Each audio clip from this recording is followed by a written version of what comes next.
Welcome to this explainer. I want to invite you to just take a really slow, deep breath with me for a second. And as you exhale, ask yourself a deeply honest question.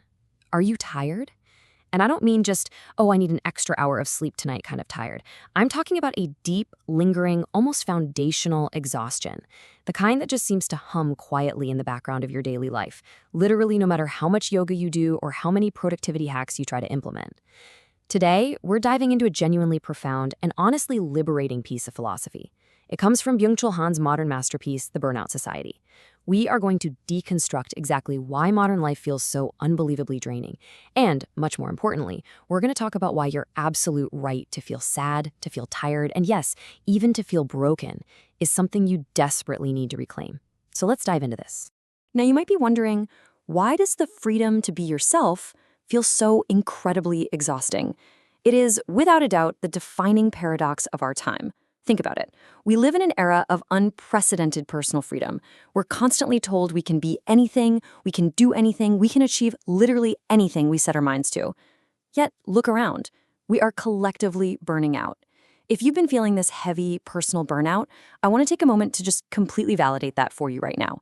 As Byung-Chul Han diagnoses it, your exhaustion is not an individual failure. Actually, scratch that. It is absolutely not a lack of hustle or a failure to optimize your morning routine.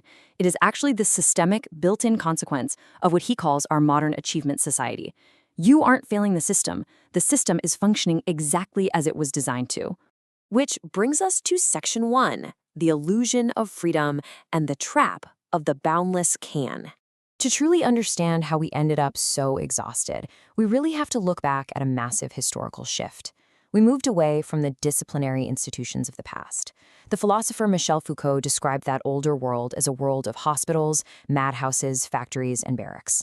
Basically, we used to live in a disciplinary society. It was a society of should. It was ruled heavily by boundaries, by strict prohibition, and by absolute obedience. You had a boss, right? A master, a commander who was actively exploiting your labor from the outside.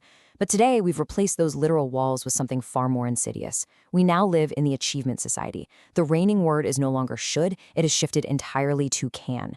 We are constantly bombarded with limitless motivation. You know the slogans, yes we can, just do it. But here is the absolute crucial point, the real game changer. When those external boundaries disappear, we don't just kick back and stop working. Not at all. Instead, the exploitation just moves inward. We become entrepreneurs of ourselves, relentlessly driven by self-exploitation. This dynamic is captured perfectly in a quote directly from Han. He writes, "The depressive human being is an animal laborance that exploits itself, and it does so voluntarily, without external constraints." Really let the weight of that sink in for a moment. The modern tragedy here is that we willingly exploit ourselves, and we do it entirely under the guise of self-actualization. You don't need a factory boss whipping you to work harder anymore because, well, you have internalized the boss. You are simultaneously the master and the laboring slave. And because you feel free while you do it, you push yourself so much further, far beyond what any external dictator could ever legally force you to do. And here's the thing. When you are simultaneously the slave driver and the slave, eventually you're going to break. The ropes simply freeze. Han calls this breaking point a psychic infarction. Basically, it's a heart attack of the soul. Our profound, deep-seated exhaustion doesn't come from an external oppressor fighting against us anymore. It comes from our own ego overheating. It's a sickness born not from negativity or restriction, but from an absolute, suffocating excess of positivity and endless, limitless striving. This perfectly leads us to Section 2, the violence of positivity. This is what happens when yes, we can becomes a terror of imminence. Think about human history. For a very long time, humanity suffered from viral immunological threats, right? Invading armies, plagues, foreign enemies. We fought against the other. But late modern society is suffocating from something else entirely. It's an invisible threat of our own making. We are suffocating from an overproduction of positivity. Han defines this excess positivity as a pathological state. It's having way too much of the same. Just think about how our modern achievement society treats perfectly natural negative emotions. If you feel deep sadness or intense grief or heartbreak, society suddenly treats it as a system error. It's viewed as a technical glitch or a roadblock to your key performance indicators. The immediate societal response is always to optimize it, to medicate it or therapy it away just as quickly as possible. Why? so you can get right back to being a productive, flawlessly positive worker. We have become absolutely terrified of anything that isn't stubbornly positive. Because of this relentless push, as Han notes, health is the new goddess. If you strip away all profound meaning, all the deep, complicated, and sometimes tragic narratives of human existence, what are you ultimately left with? You're just left with bare biological functioning. It's merely about staying alive and staying physically fit just so you can keep producing. When we reduce the vastness of human existence down to mere survival and physical vitality, we essentially rob our lives of their deep, complex narrative.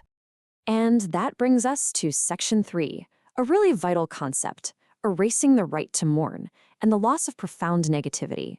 By constantly demanding that the world be endlessly positive, relentlessly bright, and perfectly efficient, we are actively weakening our capacity to feel profound negative emotions. We are literally losing the ability to feel deep dread, righteous rage, and true beautiful mourning. Let's look at the defining plague of our time: depression. Han argues that modern burnout depression is entirely objectless. It lacks gravity. It is simply the exhaustion of an overheated ego spinning its wheels, utterly isolated and entirely self-referential. It is at its core hollow. But in stark contrast to that, we have mourning. Mourning is something entirely different. It requires a strong, loving attachment to an object or a person. It is deeply, fundamentally connected to the absent other. Mourning is a profound, beautiful expression of our humanity. But our hyper-productive society? Well, it just doesn't have time for mourning. It's way too slow. It's simply not efficient enough for the machine. And this brings us to Han's remarkably sharp and honestly chilling warning. He says the general positivization of the world means that both human beings and society are transforming into autistic performance machines. If we actively erase our capacity for deep suffering, if we optimize away our heartbreaks and our fundamental right to mourn, we lose our authentic emotional depth. We become like living fossils, specimens that are capable only of performing a superficial, mandated happiness. We literally become machines. Let's move into Section 4, the loss of contemplation. This explores hyperattention and the wilderness. This emotional flattening we've been talking about, it directly impacts our minds. We've traded deep, focused attention for something incredibly frantic. We often praise multitasking as this high-level, essential modern skill, don't we? It's on every resume. But Han brilliantly points out that multitasking is absolutely not civilizational progress. In fact, it is an exact replica of the scattered vigilance of wild animals. Think about it. An animal in the wild has to eat while simultaneously looking out for predators, while at the same time guarding its young. It must divide its attention constantly just to survive. Because of this, a wild animal is fundamentally incapable of contemplative immersion.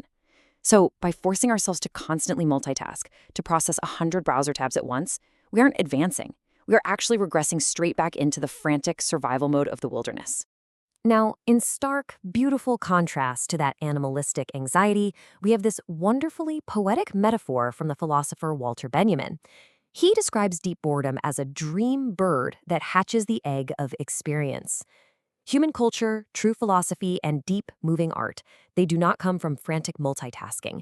They absolutely require the profound idleness of deep boredom. They require us to be able to sit still, to let the mind wander completely, and to simply be, without feeling the constant crushing pressure to produce anything. To illustrate this, Han shares a genuinely beautiful anecdote about the painter Paul Cézanne. Cézanne was a true master of deep, contemplative attention. He observed landscapes so slowly and with such profound stillness that he famously remarked he could actually see the fragrance of things. Just pause and think about how profound that is. You cannot see the fragrance of things if you are rushing to hit a KPI or mindlessly swiping through a feed. Only contemplative lingering and intentionally radically slowing down grants us access to the long, slow, beautiful forms of reality. This brings us to our final and most liberating point, Section 5, the power of not to, and reclaiming the right to be unoptimized. So, what does this all mean for us? How do we break free from the machine? How do we empower ourselves to finally reclaim our emotional vulnerability?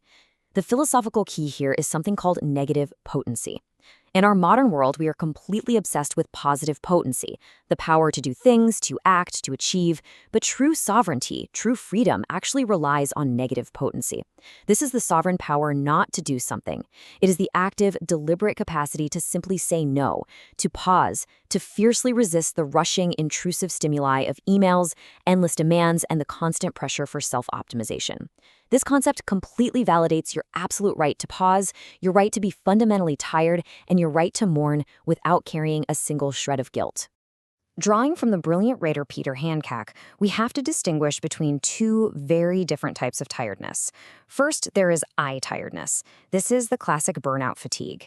It is solitary, it is deeply divisive, and it isolates your ego. It essentially destroys your connection to the world around you. But then there is we tiredness. This is a fundamental, world-trusting tiredness. Think of the peaceful, comfortable exhaustion you feel after a long day of genuine connection, or the quiet, shared silence between close friends. It is a tiredness that actually loosens the tight grip of the ego and actively makes room for the other. Hankey captures this feeling perfectly in this quote. He says, "Tiredness makes you younger than you have ever been. Everything becomes extraordinary in the tranquility of tiredness." What a deeply humanistic, wonderfully protective message that is. Your profound tiredness, your sadness, your stubborn refusal to constantly produce, these are not weaknesses. They are not technical glitches or system errors. They are a necessary space of peace, of friendliness, and of deep wonder. They are precisely what make you human. And so as we wrap up this explainer, I want to leave you with this final empowering question to deeply contemplate today. Will you reclaim your right to be unoptimized? Will you finally allow yourself the grace to be tired, to be sad, to be unapologetically unproductive, and to truly mourn when you need to? I want you to let the weight of that philosophy really settle in. Stop fixing your emotions for the sake of the machine. Thank you so much for joining me in this explainer, and I genuinely hope you find the courage this week to just simply be.